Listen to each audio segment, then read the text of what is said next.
जो भी बोलो तेरी लोगों की उन्नति होने पाए यीशु के नाम से। आमीन आमीन हालेलुया। आइए हम परमेश्वर का वचन पढ़ेंगे। लूका रचित सुसमाचार उसका 5 और उसका पहला वचन से आगे पढ़ेंगे।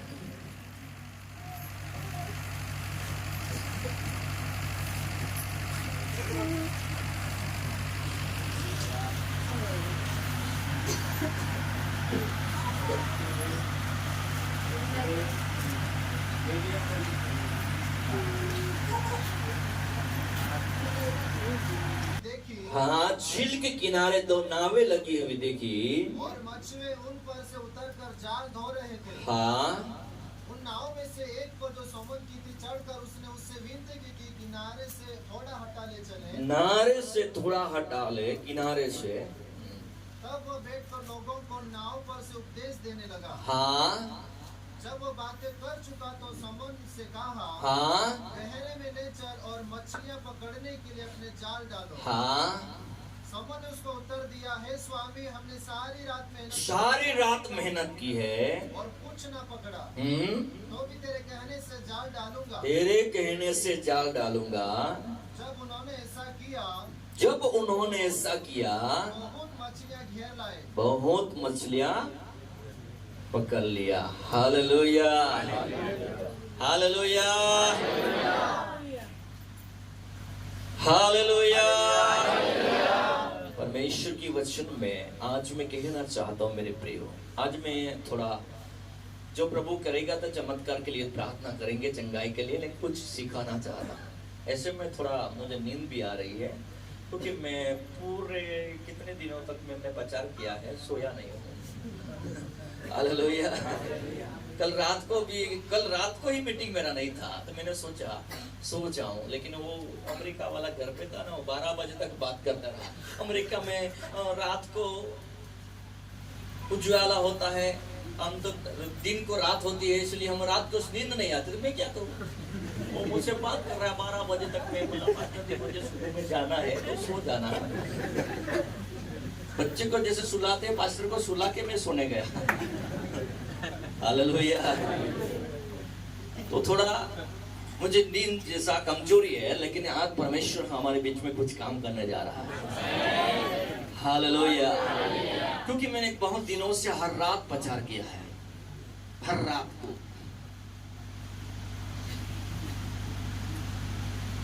परमेश्वर की वचन में लिखा है मेरे प्रियो, जब भीड़ यीशु के पीछे हो लिया, यीशु का वचन सुनने के लिए उस पर टूट पड़ने लगे, तो खुदा ने पतरस की नाव को चुन लिया। हालेलुया। किसकी नाव को चुन लिया? पतरस की। हालेलुया। मेरे प्रियो, आज बहुत सारे लोग ऐसे हैं, वो बोलते हैं कि मैं 40 दिन का उपवास कर लूं, 21 दिन का उपवास कर लूं, इतना सेमिनार कर लूं, वो कर लूं, तब खुदा मुझे आगे बढ़ाएगा। ऐसा कुछ नहीं है। हालेलुया। उपवास होना चाहिए, सेमिनार भी होना चाहिए, वचन सीखना चाहिए, लेकिन बाइबल में लिखा है यूहन्ना रचित सुसमाचार में, तुमने मुझे नहीं चुना लेकिन मैंने तुम्हें चुन लिया है। हालेलुया। तो जैसे पतरस की नाव को खुदा ने चुन लिया, जैसे ही खुदा उस नाव में पैर रखा, पतरस से कहा थोड़ा आप अपनी नाव को वो झील के किनारे से थोड़ा अंदर ले ले। क्या कहा? झील के किनारे से थोड़ा अंदर ले ले, झील में ले ले। तू गुजराती में लिखा है, तूने वो किनारे पे लंगर डाली है ना, वो छोड़ के थोड़ा आगे ले ले। Hallelujah hallelujah. आप परमेश्वर में बढ़ना चाहते हो, सक्सेस होना चाहते हो, हर प्रकार की आशीष चाहिए, तो मैं आपको कहना चाहता हूँ, खुदा वचन के द्वारा, खुदा भविष्यवाणी के द्वारा, खुदा प्रबोधकों के द्वारा हर बात बोलता रहता है। बहन, अरे भाई, तेरी नाव को थोड़ा आगे खिसक ले। हमारे जीवन में सबसे बड़ी गलती यही होती है, खुदा बोलता रहता है, हम वो नाव को लंगर से छोड़ते नहीं, सब कुछ करते रहते हैं, लेकिन वो हम लंगर को छोड़ते नहीं। खुदा कहता है तेरे जीवन में व्यभिचार है, तेरे जीवन में पाप है, तेरे जीवन में ये बात है, तेरे जीवन में ये बात है, तू छोड़ दे। खुदा जब इधर आता है ना तो बोलना शुरू करता है। जैसे पतरस की नाव में उसने पैर रखा, पतरस में इधर ऐसा नहीं, थोड़ा आगे खिंचक दे। उसने छोड़ा ना, खुदा तो कहता है, गुरु तो कहता है, तो मैं थोड़ा आगे धक्का देता हूं। हालेलुया। हमारी बढ़ने के लिए उपवास या प्रार्थना की जरूरत नहीं है। हालेलुया। हमारी बढ़ने के लिए जब जब खुदा हमें बात करता है, इसी हिसाब से हमारे जीवन को आगे बढ़ाने की जरूरत है। कम प्रार्थना करोगे फिर भी खुदा आपको उठाएगा।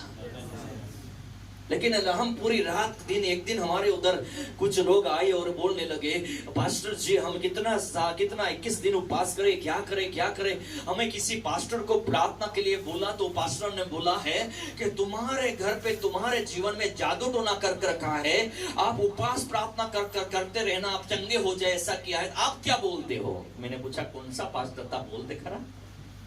वो बोला विदेश का था, नाम नहीं दिया उन लोगों ने, बाहर का था बोल दिया। फिर मैंने बोला देखो प्रार्थना की मतलब क्या होती है, समझ में आता है क्या? उपवास का मतलब समझ में आता है उसको? मैंने बोला उपवास क्या होता है, प्रार्थना क्या, देखो समझ में है आपको? मेरे ओर देख रहे हैं। उपवास क्या होती है, प्रार्थना बाइबल में लिखा है उपवास और प्रार्थना के बिना वो दुष्ट आत्मा नहीं निकलती, इसे लिखा है। लेकिन उपवास प्रार्थना के द्वारा आप अभिषेक पाएंगे, ऐसा कहां लिखा है? हालेलुया। वहां लिखा है पश्चाताप करो क्योंकि तेरे पाप क्षमा किए जाए, तुझे पवित्र आत्मा मिले। तो बदल जा और तुझे पवित्र आत्मा मिलेगा। हालेलुया। तुम लोगों ने मैंने कहा तुम प्रार्थना मतलब क्या है? प्रार्थना मतलब यही है कि हम खुदा के साथ बैठ के बात करते हैं, सरल, और खुदा हमसे भी बात करता है। अभी बात हमने एक दूसरे से बात तो कर लिया ना, 40 दिन की प्रार्थना बात किया, 50 दिन की बात किया, सब कुछ बात किया, लेकिन बातों में खुदा ने कुछ तो दवाई लिखी होगी ना, उस टाइम पीना है, वही तो तू करता नहीं। तो मेरे उपवास से बात मतलब क्या है तेरा? दुआ करने का मतलब क्या है? समझ में आया? प्रार्थना करने से मिल जाएगा, ये गलत बात है। प्रार्थना में हम खुदा से बात करते हैं, अरे खुदा बोलता है जाकी मैंने तो तुझे लोगों के जहर में यही बोल दिया कि तेरे घर आने वाला हूं, लेकिन तेरे दिल में मैंने बोल दिया है कि तेरा चोरी का पैसा तू दूसरों को दे देना। बोल दिया खुदा ने, अंदर बात किया कि नहीं? जहर में खुदा ने बोला अरे जाकी तेरे घर पे आने वाला हूं, लेकिन अंदर में प्रभु ने बात कर दिया जाकी को, तूने जिसके चोरी किया है ना उसको 4 गुना दे दे, और तेरा जो भी है ना वो भी आधा गरीब को दे दे। इसलिए देखो जाकी ने निकाल के देना शुरू किया, और रुपया छोड़ने वाला नहीं दे सकता क्या? वो खुदा नहीं बोला होगा। हालेलुया। इसलिए हम प्रार्थना तो करते हैं, उपवास तो करते हैं, लेकिन जो खुदा कहता है वो हम करते ही नहीं, तो फिर उपवास प्रार्थना का मतलब ही क्या है? यीशु ने गेत्सेमनी में प्रार्थना किया कि नहीं किया ना? किया उपवास भी किया, प्रार्थना भी किया, लेकिन प्रार्थना के दौरान मेरे परमेश्वर पिता ने यही बात किया कि यीशु तू चाहे वो कर ले, लेकिन तुझे खीले खाने पड़ेंगे और क्रूस पे मरना भी पड़ेगा। तब यीशु ने कहा कि हे पिता हो सके तो आप ये प्याला मुझसे हटा ले, लेकिन खुदा ने तो बात की दी भाई ये प्याला हटेगा नहीं, तुझे वो करना है। तो यीशु ने कहा प्रभु तेरी मर्जी है। कुछ समझ में आया? यीशु ने प्रार्थना से संसार को जीता नहीं था, उसने खुदा की मर्जी पे जीकर जीता था। इसलिए तुम जब प्रार्थना करते हो, उपवास करते हो, बहुत अच्छा करते हो, लेकिन उन बीच में जो बातें होती है, जो खुदा हमसे चाहता है वो करने से हमें सक्सेस होती है। नहीं तो फिर हम प्रार्थना करके चले आएंगे, बात कर लेंगे, बात किया है लेकिन हम करेंगे नहीं। अभी डॉक्टर के उधर जाते हैं ना, डॉक्टर बोलता है इस टाइम ये दवा पीना, और डॉक्टर के साथ सब कुछ चेकअप कर लिया, दवाई दे दिया, दवाई कमट में पड़ा है, आप ऐसे घूमते रहते हैं, फिर बीमार हो जाएंगे, फिर जाएंगे अरे डॉक्टर साहब कुछ चंगा ही हुआ नहीं। डॉक्टर पूछेगा वो दवाई पूरा किया? वो बोलेगा नहीं, तो डॉक्टर से देखने से चंगाई तो नहीं मिलेगा ना, क्योंकि उसने जो कहा है उसी हिसाब से हमें दवाई लेना है। वैसे ही परमेश्वर की वचन में लिखा है, आज लोग बढ़ नहीं रहे हैं, उसका यही कारण है कि खुदा अपने विश्वास को, खुदा अपनी मर्जी को, खुदा अपनी इच्छाओं को अपने लोगों को वचन के द्वारा, भविष्यवाणी के द्वारा हर दिन बोलता ही रहता है, लेकिन वो अपनी लंगर जो किनारे पे बांधा हुआ है नाव, वो छोड़ते नहीं। वो बोलते प्रभु मैं जैसा ही हूं वैसा ही मुझे इस्तेमाल करे। ऐसा तो नहीं हो सकता, नहीं हो सकता। हालेलुया। मैं आज गहराई की बातें बोल के जाने वाला हूं। चंगे हो जाएंगे फिर बीमार होंगे, लेकिन आज जो चंगाई मिलेगा वो कभी बीमार नहीं होंगे। हालेलुया। मैं आत्मिक चंगाई की बात कर रहा हूं, मैं आत्मिक बढ़ोतरी की बात कर रहा हूं। हालेलुया। मेरे प्रियो, जैसे पतरस की नाव में खुदा ने आया, पतरस को कहा, हे पतरस थोड़ा झील के किनारे से नाव थोड़ा आगे कर लेना। पतरस ने कहा, हे गुरु तेरी इच्छा, मैं आगे कर लेता हूं।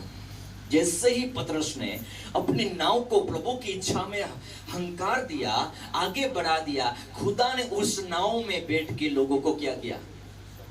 प्रचार किया ना। इसका मतलब क्या होता है?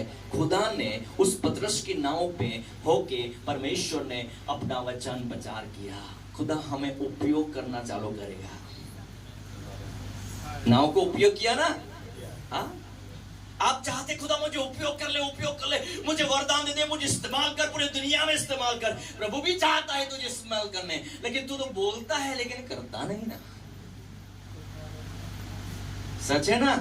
आज लोग यही करते हैं, खुदा को बोलते प्रभु मुझे इस्तेमाल कर, मैं जाना चाहता हूं, लेकिन जब खुदा बोलता है कि तुझे ये करना है, तुझे यहाँ जाना है, यहाँ जाना है, तब हम क्या करते हैं? नहीं खुदावन, मेरी पत्नी है, मेरे बच्चे हैं, मेरे ये है, मेरे वो बिजनेस है, मैं ये पूरा टाइम नहीं कर सकता,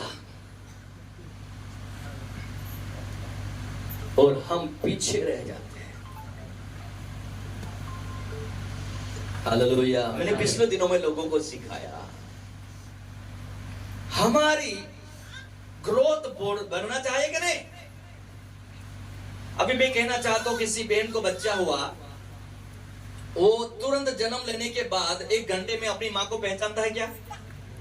नहीं ना, नहीं पहचानता। लेकिन उसको ग्रोथ बढ़ने के लिए खुदा कुछ तो दे देता है ना बच्चे को। क्या देता है बहनों? बोलो क्या देता है बच्चे को खुदावन? भूख। क्या देता है? भूख देता है ना। वो खाता ही रहता है, सोता ही रहता है, खाता ही रहता है, बढ़ जाता है कि नहीं? वैसे ही हर एक विश्वास को जो बुलाहट मिलती है, तो खुदा की सेवकाई के लिए खुदा भूख देता है। हाँ, वो ही भूख, वही प्यास हमारी आत्मिक ग्रोथ को बढ़ाती है। हाँ? लेकिन हम वो भूख को मार डालते हैं, नहीं नहीं नहीं वो नहीं करेंगे, वो नहीं करेंगे। जो बच्चा खाता नहीं उसका ग्रोथ बढ़ती है क्या?